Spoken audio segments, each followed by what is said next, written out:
Well, as you know, today is World Teachers' Day, and it marks the 70th anniversary of the Universal Declaration of Human Rights. It recognizes education as a key fundamental right and establishes an entitlement to free, compulsory education, ensuring inclusive and equitable access for all children.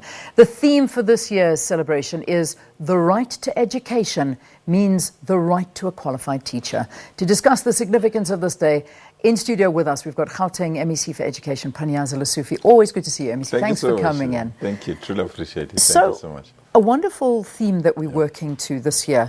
The right to education means the right to a qualified teacher. Quite interesting if we talk about the caliber of teaching that we have here in South Africa. What does it mean to you? It means dedication, it means commitment, it means hard work, it means creativity, innovation. So it means that we need to move with times to get a better educator, a better teacher.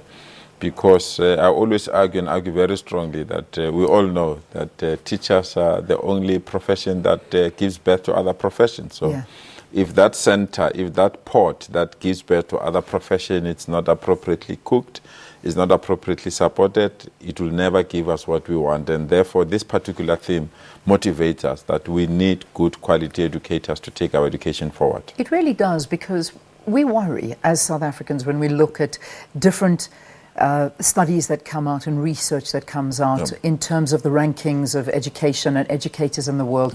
And unfortunately, South Africa tends to come in at the bottom, if not near the bottom of these rankings. And that is worrying. I mean, how are we turning the narrative around? It is, but sometimes I think we are too harsh. We are. I think we are too harsh because we are coming from a lower base. You know, we are coming from a base where the entire education system was disfigured. You had a majority that was given a gutter education and minority that was given good education. So the process to merge that, we rushed it. We just felt that purely because post-1994, everything should be right and we should compete with the best. But if you look at those competitions that we are entering, in Africa, for example, there are only 3 countries that are participating in that study. That is South Africa, Morocco, and Egypt. So majority of people are even scared to participate in those assessment tests. So for us to be there, it means that we want to know why we are behind. We need to improve and we need to know how to train educators. And that is why the recent study to say other countries are hunting our educators. It motivates some of us to say that if other countries see goodness out of our own educators, it means our training is starting to shape well. It means we are capable to even import some of our educators to good countries so that they can get the benefits that are due to them. So we are doing very well. It's just that the speed, it's not ideal. It's just that we are impatient as South Africans because from where we come from, it will be practically impossible to be above Russia, to be above UK, to be above Finland. But we must not lose hope.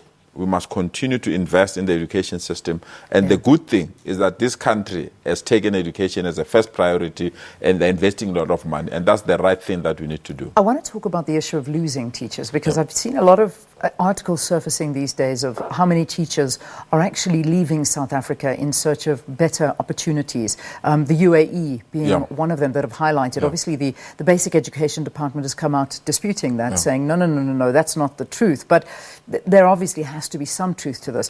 Yes, we're happy that our teachers, maybe their skills are being exported. But who's left?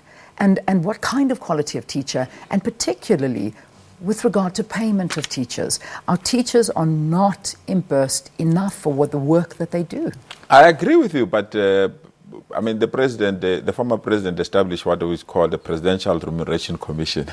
It's just unfortunate that it's not at the level of your State Capture Commission, but that was the first commission that was established. And some of us are arguing very strongly that it's about time that commission releases its findings. It's about the condition of employment of our educators, whether they are appropriately remunerated, whether we can benchmark them against international countries. So the exporting of our educators, to me, it relieves some of us because we have invested as this government on a bursary scheme called Funza Lushak, where we are training lots and lots of educators. So the numbers are huge, but we must learn also from the experience of health when our nurses were taken left and right and center all over the world, and it paralyzed the health system. So we need to balance the two. But it's not a bad thing. It's just that we must appreciate that we must get a good teacher to turn the education system around. We Because certainly do. in the absence of good educators, we're not going to turn our education system around. So when we look at our learners, the numbers that we got, and does this look about right?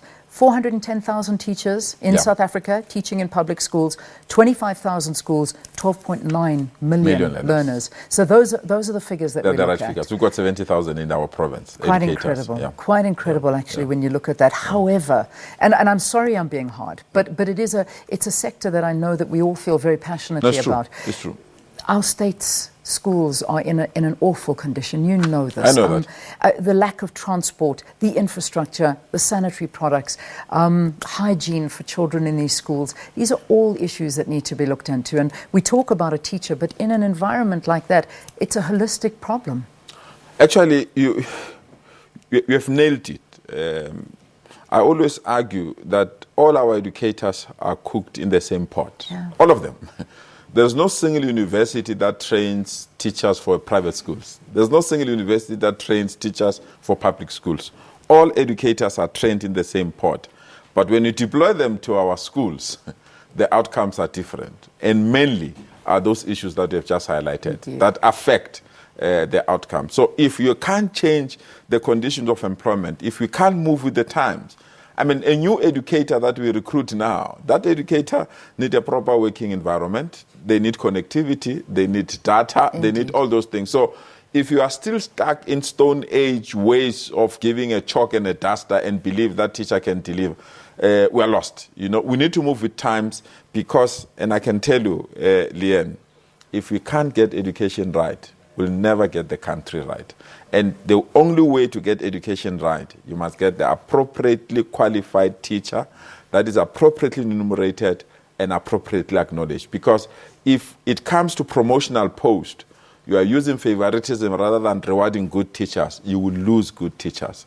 If you want to honor educators, is to treat them fairly, support them, and appropriately remunerate them and create an environment that is conducive for their development. MEC, thank you for talking to us. Gauteng MEC Panyaza Lesufi here on World Teachers' Day. This is the 70th anniversary of the Universal Declaration of Human Rights recognizing educators across the world. Thank you very much for your time. We take a break. We still talk children after this, but a completely different subject. Do stay tuned.